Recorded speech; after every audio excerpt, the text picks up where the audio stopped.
को स्वागत है एक बार फिर से। और आप लोगों के इस प्रकार का सपोर्ट देने के लिए बहुत बहुत धन्यवाद। कृपया हमें भी एनर्जाइज रखें और आप भी नई चीज़ों को सीखते रहें, क्योंकि नई चीज़ों को सीखना और परिवर्तन ही आज जीवन का सत्य है। तो आज जो हम लोग सीखने वाले हैं वो रहेगा कि कैसे इफ एल्स स्टेटमेंट के द्वारा हम किसी संख्या को, किसी अंक के बारे में कैसे बता सकते हैं कि वो सम है या विषम। सो चलिए शुरू करते हैं। अब ये चीज़ समझने के लिए आपको आपको ज्ञान होना चाहिए इस निशान का। इसे कहा गया है क्या? मॉड्यूलस। ठीक है? तो ये मॉड्यूलस क्या होता है?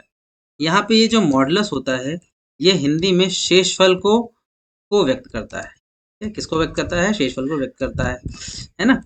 अब शेषफल का मतलब ये हुआ कि अगर हमने 4 को भाग दिया 2 से, इसमें 2 चीज़ें छुपी हुई हैं। पहली चीज़ क्या है इसमें? इसमें पहली चीज़ क्या छिपी हुई है? इसमें भाग, इसमें छिपी हुई है क्या? भाग देना। ठीक है? तो भाग देना और दूसरी चीज़ क्या छिपी हुई है? दूसरी चीज़ जो छुपी हुई है वो है कि कैसे ये ज्ञात करेंगे कि इसका शेषफल कितना आ रहा है ना? तो अब इसी के सहारे हम आगे बढ़ सकते हैं।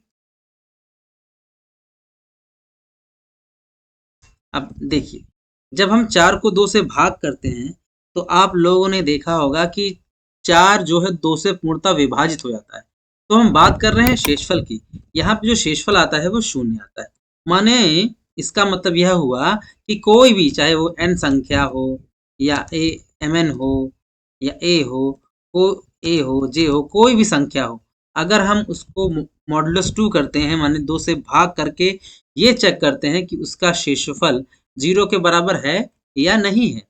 अगर हम इसकी जांच कर ले जाएं तो ये एक प्रकार की शर्त बन जाएगी, और शर्त की जांच करने का काम किसका होता है? इफ का होता है। तो इस प्रकार इफ क्या कर रहा है? दिए हुए n वैल्यू की जांच कर रहा है 2 से भाग करके कि जो संख्या है उसको 2 से काटने पर शेषफल कितना आ रहा है। तो इस प्रकार ये क्या है यहाँ पर? यहाँ पर ये दिया हुआ है क्या? ये दी हुई कंडीशन है। क्या है? कंडीशन है। ओके। अब इस कंडीशन के होने पर, मतलब क्या होने पर? कंडीशन के ट्रू होने पर, सत्य होने पर क्या होगा? स्टेटमेंट चलेगा। कौन सा स्टेटमेंट चलेगा? हम उसके अंदर जो भी प्रिंट कराना चाहे, हम कह सकते हैं कि दिस नंबर इज इवन। अच्छा, अगर इफ में दी हुई कंडीशन क्या होती है? फॉल्स होती है। इफ में दी हुई कंडीशन क्या होती है? फॉल्स होती है। तब ऑटोमेटिक इफ ना चल के कौन चलेगा? एल्स चलेगा। अब एल्स जब चलेगा तो उसमें क्या हमें प्रिंट कराना है? This number is odd. तो ये चीजें हमको देखनी है। तो आइए शुरू करते हैं और चलते हैं उस प्रोग्रामिंग की स्क्रीन पर।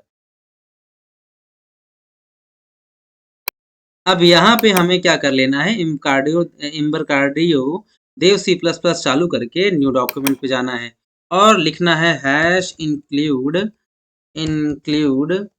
stdio.h, और उसके बाद लिखना है मेन, एक फंक्शन बनाना है और लिखना है इंट n बराबर कोई संख्या दे दीजिए।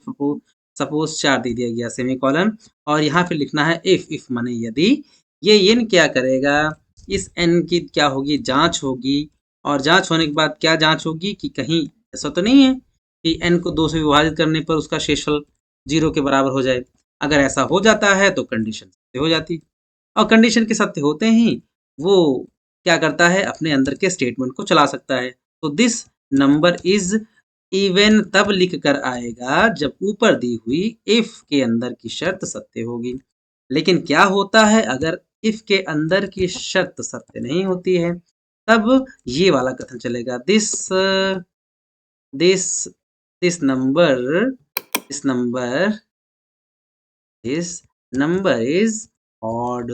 तो इसको लिखने के बाद हमें क्या करा लेना होता है? सेव कराना होता है।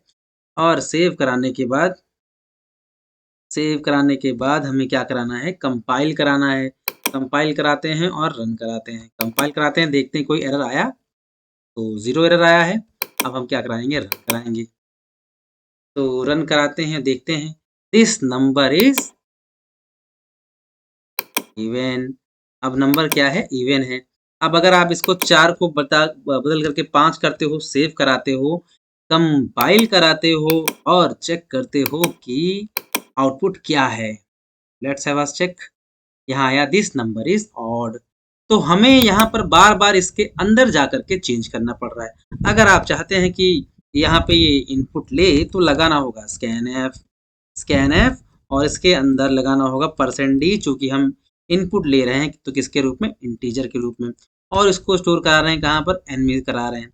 अगर आप चाहते हैं प्रोग्राम आपसे बातें करें तो प्रिंट एफ भी बढ़ा लीजिए और लिख लीजिए प्लीज एंटर एनी नंबर, कि कोई भी नंबर क्या करें, एंटर करें। ये बैकस्लैश n है जो नई लाइन से लाएगा। अब लिखने के बाद आप इसको आप कंपाइल करिए, देखिए कोई एरर आया नहीं आया, यहाँ देख रहे होंगे, और फिर क्या करेंगे, रन करेंगे। अब आपको लगेगा ऐसा कि प्रोग्राम आपसे बात कर, देखिए प्लीज एंटर एनी नंबर, कोई नंबर भी एंटर करिए। मैंने 8 एंटर किया और एंटर दबाया तो आया क्या, दिस नंबर इज इवन। अब आपको बार बार अंदर जाकर चेंज नहीं करना है प्रोग्राम में, केवल आपको रन कराना है और चेक करते रहना है। प्लीज एंटर एनी नंबर, मैं आपके पास 7 लिखता हूँ, देखते हैं क्या आंसर है। This number is odd. I hope कि आपको प्रोग्राम समझ में आया होगा। कोई भी डाउट होता है तो आप अवश्य पूछिए, प्लीज़ पूछिए, क्योंकि ये जो समय है आपका लिए बेहतरीन है, आप इसमें सीखते रहेंगे नई नई चीज़ें। तो थैंक यू सो मच, मिलते हैं अगले वीडियो में, तब तक लाइक कमेंट एंड शेयर, तो प्लीज़ सब्सक्राइब। रुकिए, थोड़ा सा मैं वापस इसलिए आ गया क्योंकि मेरे दिमाग में आया कि कहीं ऐसा ना हो किसी के दिमाग में ये आए कि सर अगर क्या हो कि बार बार ये स्क्रीन अपने आप रन ही होती रहे, तो इसके लिए मैंने किया क्या है, मैंने क्या किया है, ऐसे ही मेरे दिमाग में आया, मैं सोचा बता दिया जाए। तो मैंने ऐसे जो गुफा आप जाओगे पहाड़ों वहाड़ों पे बुलाते हो ना अपना नाम, तो बार बार नाम वही रिपीट होके आता है कि राजेश राजेश राजेश। तो यहाँ पे मैंने इस मेन फंक्शन को क्या किया है, मेन के अंदर ही बुला लिया है। तो इस बार ये मेन क्या करेगा, बार बार अपने आप को पुकारता रहेगा। जब भी कोई फंक्शन अपने आप को बार बार पुकारे तो इसे कहते हैं रिकर्सिव फंक्शन। अब मैं इसको कंपाइल करा लिया हूँ और रन भी करा लिया हूँ। अब अगर आप चाहते हो कि आपको केवल ये ब्लैक स्क्रीन दिखे, वो व्हाइट ना दिखे, तो यहाँ पे इनपुट करिए, वो उत्तर बताएगा। 8 क्या है, दिस इज इवन नंबर।